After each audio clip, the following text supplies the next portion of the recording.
Les travaux de construction du bâtiment d'un étage de l'école de formation technique et professionnelle Don Bosco Muasi sont à un bon rythme, ce qui laisse espérer que dans 4 mois, le bâtiment sera achevé, selon l'ingénieur sur place.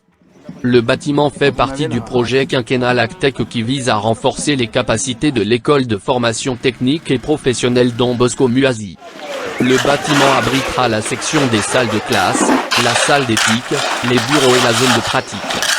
Pour connaître l'état d'avancement des travaux, nous avons visité le chantier qui se situe dans le secteur de Bikomero dans le district de Gasabo dans la partie rurale de la ville de Kigali. Ceux qui ont obtenu du travail sur ce chantier nous ont témoigné qu'une telle activité est importante tant pour la scolarisation des jeunes que pour l'offre d'emploi.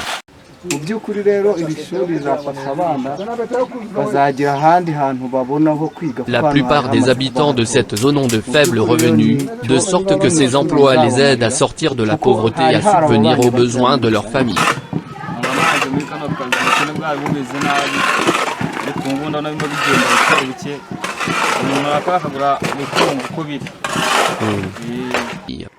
Selon l'ingénieur du site, il s'agit d'une opportunité pour les résidents de cette zone d'obtenir des opportunités d'emploi où environ 20 personnes étaient déjà employées dans les travaux préliminaires, et le nombre de travailleurs devrait passer de la taille actuelle à 50 travailleurs ce mois-ci.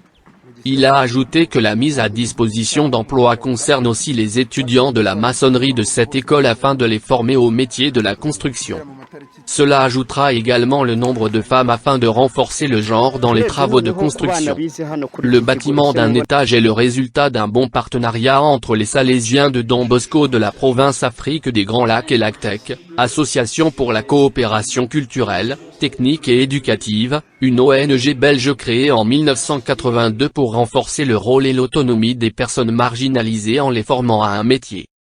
Le projet de 5 ans comprend la construction de nouvelles salles de classe et la rénovation des salles de classe existantes, le renforcement des capacités des formateurs, la promotion d'éthique, la promotion du club environnemental et culturel, l'introduction de nouveaux modules, l'équipement moderne de formation, le développement des élèves et l'alphabétisation, entre autres.